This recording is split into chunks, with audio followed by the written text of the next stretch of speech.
ધારાસભ્ય ચૈતર વસાવાની સજાના વિરોધમાં આદિવાસી સમાજનું વડોદરા કલેક્ટરે આવેદનપત્ર। જય જોહાર, જય જોહાર, જય જોહાર, જય જોહાર, જય જોહાર, જય જોહાર, જય જોહાર। આવાજ દો, આવાજ દો।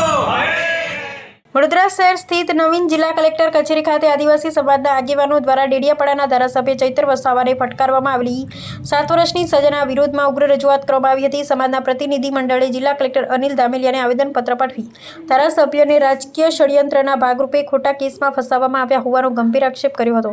આ સાથે જ લોકપ્રતિનિધિ ચૈતર વસાવાએ સત્વરે ન્યાયિક રાહત આપવામાં આવે તેવી પ્રબળ માંગ વહીવટીતંત્ર સમક્ષ ઉઠાવવામાં આવી છે। આદિવાસી સમાજના અગ્રણીઓએ પોતાનો આક્રોશ વ્યક્ત કરતા જણાવ્યું હતું કે એક સામાન્ય મારામારીના આક્ષેપ હેઠળ જનપ્રતિનિધિને સીધી 7 વર્ષની કઠોર જેલની સજા ફટકારવી એ અત્યંત અન્યાયી પગલું છે। કલેક્ટરે સુપ્રત કરાયેલા આવેદનપત્રમાં સ્પષ્ટપણે ઉલ્લેખ કરવામાં આવ્યો છે કે ચૈતર વસાવા સતત આદિવાસીઓના હક અને અધિકારો માટે અવાજ ઉઠાવતા રહ્યા હોવાથી તેમને દબાવવાનો પ્રયાસ થઈ રહ્યો છે। સમુદાયના આગેવાનોએ આ મામલે તટસ્થ તપાસ અને કેસની નિષ્પક્ષ પુનઃ સમીક્ષા કરી ન્યાયિક પ્રક્રિયામાં રાહત આપવાની અપીલ કરી છે। આ વિરોધ પ્રદર્શન દરમિયાન સ્થાનિક આગેવાનોએ અન્ય રાજકીય નેતાઓના ઉદાહરણ ટાંકી કથિત બેવડા માપદંડો અપનાવતા હોવાનો રોષ ઠાલવ્યો હતો।